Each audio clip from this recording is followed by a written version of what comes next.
4ই August সে ধর্ষণের শিকার হয়েছে ছাত্রলীগের দ্বারা। কোথায় কি হয়েছে বলো, ওইখানে সিসি ক্যামেরা ফুটেজ রয়েছে। তখন সে আমাদেরকে কখনোই ওইদিকে আইন প্রশাসন এগুলোতে যেতে সহায়তা করেনি। সে রাত্রেবেলা করে বাইরে থাকে এবং অনেক রাত্রে বাসায় যায় না। যদিও উনি বলেছেন যে ঢাকা মেডিকেলে উনি ভর্তি ছিল, কিন্তু ওনার যে প্রেগনেন্সি রিপোর্টটা সেটি হলো কুমিল্লা কোনো একটা ডায়াগনস্টিক সেন্টারে। কিছুদিন আগে যে বিয়ে করেছেন, সে বিয়েতে উনি হলো তিনি গুলশান থানার সাধারণ সম্পাদক নাকি কি অ্যাক্টিভ পোস্টে রয়েছেন।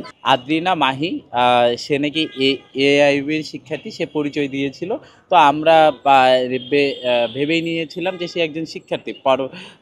পরবর্তীতে সে যখন সেন্সলেস হয়ে যায়, যখন আমি রাত 3টার সময় হসপিটালে যাই,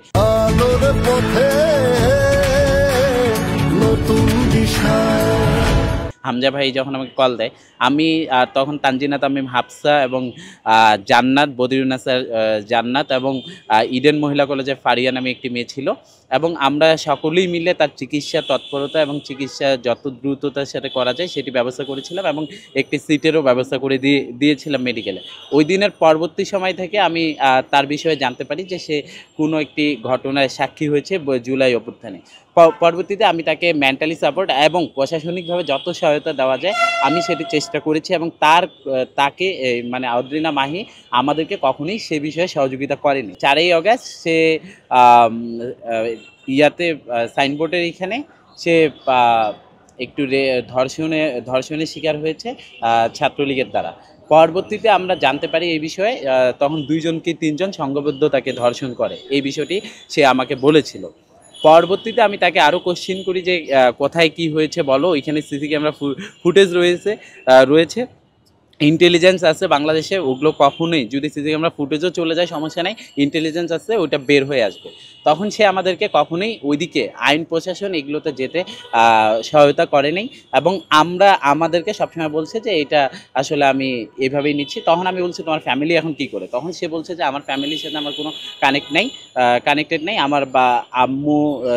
আমার আব্বুর 2টি ট্রাক ছিল, ট্রাকে মাল ছিল প্রায় কয়েক কোটি টাকার, ওগুলো পুড়ে গেছে এবং আমাদের বাসাটা বিক্রি করে দিয়েছে। এখন তারা ভাড়া থাকতেছে, কিন্তু আমার ফ্যামিলির সাথে আমার কোনো রকম কানেক্টেড নেই। তখন আমি বলছি তুমি এখন কিভাবে চলতেছো? তখন বললো এই যে আমি আগের জমানো টাকা আমার ফোন টোন বিক্রি করে আমি এইভাবে চলতেছি। তারপরে আমি দেখি যে জান্নাত নামে একজন আমাদের যে বদিরুন্নাসার সমন্বয়ক রয়েছেন, তার বাসায় সে ছিল, এবং জান্নাত তার বিরুদ্ধে যে ক্লেমগুলো দিচ্ছিল, সে রাত্রেবেলা করে বাইরে থাকে এবং অনেক রাত্রে বাসায় যায় না।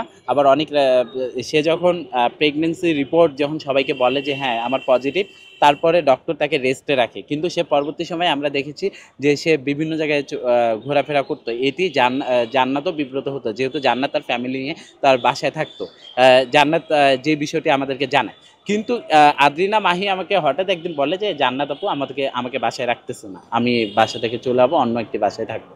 তাই এই বিষয়ে তার পরবর্তী সময়ে আমরা আদ্রিনা মাহিকে অনেক বিষয়ে, যখন আমি বলি যে মেডিকেল সাপোর্ট লাগলে বলো তোমার, ও যখন প্রেগনেন্সি বললো যে আমার 3 মাস, এখন বাচ্চা অ্যাবর্শন করা যাবে না, তখন আমি বলি আচ্ছা তোমার এই বিষয়ে আমরা ডক্টরের সাথে কথা বলি, যদি কোনো রকমের, এবং বৈষম্যবিরোধী ছাত্র আন্দোলন ও তখন বলছে আমার সাজিবের সাথে কথা হচ্ছে, সাজিবে আমাকে আর্থিক একটা অনুদানও দিয়েছে, হ্যাঁ এই বিষয়টা আর্থিক সহায়তা করেছে।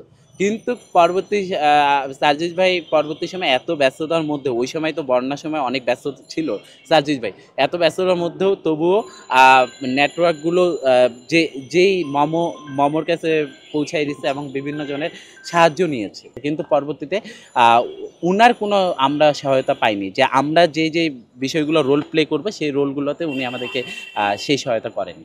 আমরা শুধু আইনি সহায়তা না, তার লাইফ টাইমের যেই সাপোর্টটা ছিল, এডুকেশনাল সাপোর্টটা, এটি সহ আমি তাকে বেয়ার করতে চেয়েছিলাম যে এটি কিভাবে করা যায়, ইউনিভার্সিটির সাথে কথা বলে নেগোশিয়েটের মধ্যে। এমন অনেক শিক্ষার্থী আছে এই আন্দোলনে আসে ফ্যামিলিগত চাপে বা বিভিন্ন প্রেশারে পড়ে পড়ালেখা করতে পারতেছে না। আমি চেষ্টা করি সেই সব শিক্ষার্থীদের আইডেন্টিফাই করে এবং তাদের বায়োডাটা নিয়ে সেই ইউনিভার্সিটির সাথে কথা বলে এবং তাদের পড়ালেখা ফ্রি করে দেওয়ার চেষ্টা করেছি, এবং এইখানে আমি অনেকটা সফলতাও পেয়েছি। তো আমি সেই ধারাবাহিকতায় আমি তারও পড়ালেখা এভরিথিং ফ্রি করতে চেয়েছিলাম, কিন্তু সে বলেছিল ইউনিভার্সিটিতে আমার একটা ছেলের সাথে গ্যাঞ্জাম আছে, আমি ইউনিভার্সিটি যাব না, না হলে সে মানে হুমকি হুমকি দিচ্ছে বা এমন কিছু সে আমাকে বলেছিল। তো তখন আমি বলি তাহলে তুমি এখন কি করবা? তখন সে বলছে আমি 7 কলেজে পরীক্ষা দিব। কিন্তু তখন আসলে ব্যস্ততার কারণে আমি আসলে উনার বিষয়টা আমি রিচ করিনি যে 7 কলেজে তো ফার্স্ট টাইমেই পরীক্ষা দেওয়া যায়, সেকেন্ড টাইম দেওয়া যায় না।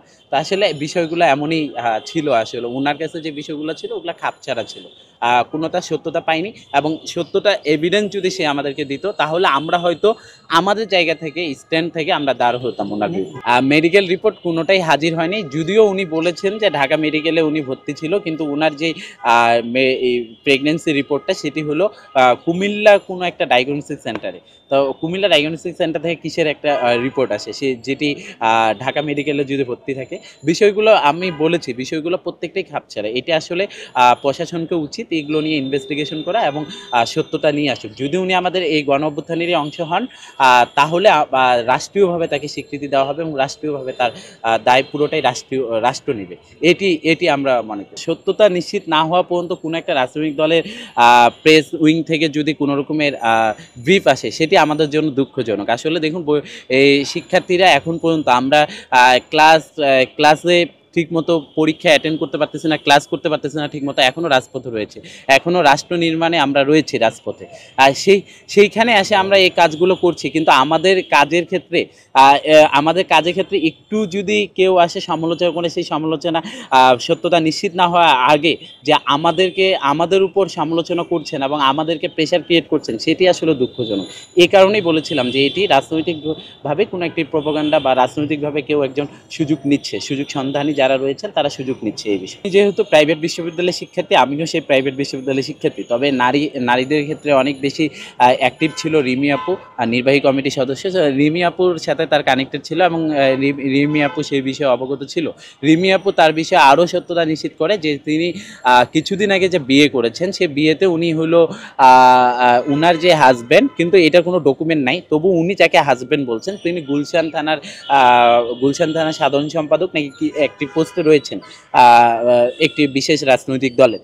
তো আমরা সেই রাজনৈতিক দলে যেহেতু উনি রয়েছেন, তো আমার কথা হচ্ছে যে উনি হোয়াট এভার যেই হন, আমাদের কোনো রাজনৈতিক দলের বিরুদ্ধে আমি কিছুই বলছি না, তবে ওই ব্যক্তিটার জন্য বলছি। আদ্রিনা মাহিকে আমি ফোন দিয়েছিলাম গতকাল রাত্রে, তখন সে আমাদেরকে নিশ্চিত করেছে যে আমি যে কথাগুলো বলছি সত্য, কিন্তু আমি বলেছি এটাও যে আমাকে অনেকেই আমার পাশে ছিল, সহযোগিতা করেছিল। আমি বলছি আপনি এটি এইভাবে বলেননি, আপনি যে স্পেসিফিক যে নামগুলো বলেছেন তারা সকলেই আপনাকে সহযোগিতা করেছে, সেটি স্পষ্ট আমাদের কাছে তথ্য রয়েছে এবং স্ক্রিনশট রয়েছে। তখন উনি আসলে কোনো কথা বলেননি।